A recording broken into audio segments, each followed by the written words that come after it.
कुछ समय पहले ओटीटी पर पंजाबी सिंगर अमर सिंह चमकीला पर आधारित एक फिल्म आई थी, जिसमें उनकी पुरानी यादों को समेटकर दर्शकों के सामने रखा गया था।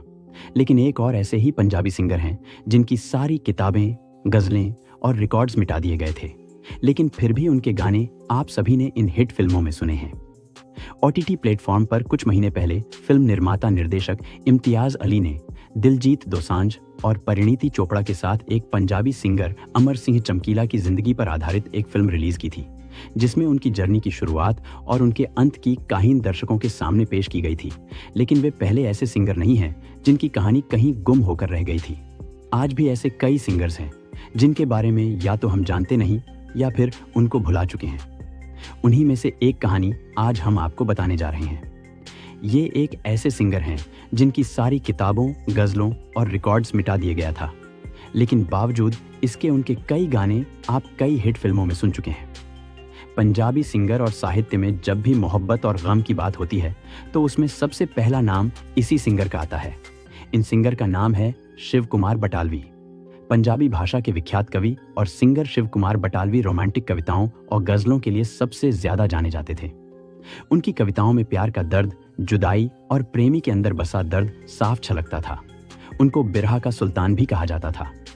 कहा जाता है कि जब भी कोई उनसे उनका हालचाल पूछता है तो वे खुद को आशिक बताते थे और कहते थे, फकीरों का हाल क्या पूछते हो। वो हाल चाल पूछने पर अक्सर कहा करते थे, हम तो नदियों से बिछड़े पानी की तरह हैं, हम आंसुओं से निकले हैं और हमारा दिल जलता है।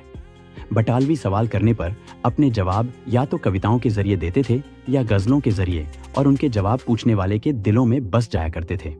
शिव कुमार बटालवी का जन्म 23 जुलाई 1936 को पाकिस्तान के पंजाब के शकरगढ़ तहसील के गांव बड़ा पिंड लोहटिया में हुआ था। भारत पाकिस्तान बंटवारे के बाद उनका परिवार गुरदासपुर जिले के बटाला में बस गया था। बताया जाता है कि शिव कुमार को पंजाबी की ही एक विख्यात लेखिका गुरबख्श सिंह प्रीतलड़ी की बेटी से प्यार हो गया था, लेकिन दोनों का मिलन हो नहीं पाया और वो इस दर्द में डूबते चले गए। बताया जाता है कि दोनों के प्यार के बीच जाति भेद की दीवार आ गई थी। प्यार में नाकामी ने उन्हें बुरी तरह तोड़ दिया था। प्यार में टूटन की पीड़ा उनकी कविता में झलकती थी। बटालवी का पहला कविता संग्रह पीड़ा दा परागा साल 1960 में प्रकाशित हुआ था। इसके बाद लूना आया, जिसको साहित्य अकादमी पुरस्कार से सम्मानित किया गया। हालांकि महज 36 साल की उम्र में उन्होंने इस दुनिया को हमेशा के लिए अलविदा कह दिया था। आज के दौर के सबसे मशहूर कवि डॉ. कुमार विश्वास ने एक टीवी शो में बातचीत के दौरान ये खुलासा किया था, शिव कुमार बटालवी ने अपने दौर में बहुत विरोध झेला, बदनामी झेली, उनकी डायरियां, कविताएं, गजलें जला दी गईं। ये बहुत ही शर्म की बात है कि पंजाब आकाशवाणी पर उनकी जो रिकॉर्डिंग्स हुई थीं, उन सभी को डिलीट करवा दिया गया। बटालवी विरोध के गम को झेल नहीं पाए। वो हमारी यादों के पहले बदनाम शायरों में से एक हैं। बता दें, शिव कुमार बटालवी की कई रचनाओं का इस्तेमाल हिंदी फिल्मों में किया गया है। बटालवी की कुछ बेहतरीन कविताएं जिनको आप हिंदी फिल्मों में सुन चुके हैं, मैनू विदा करो, एक कुड़ी जिहदा नाम मोहब्बत की पुछदे हो हाल हैं।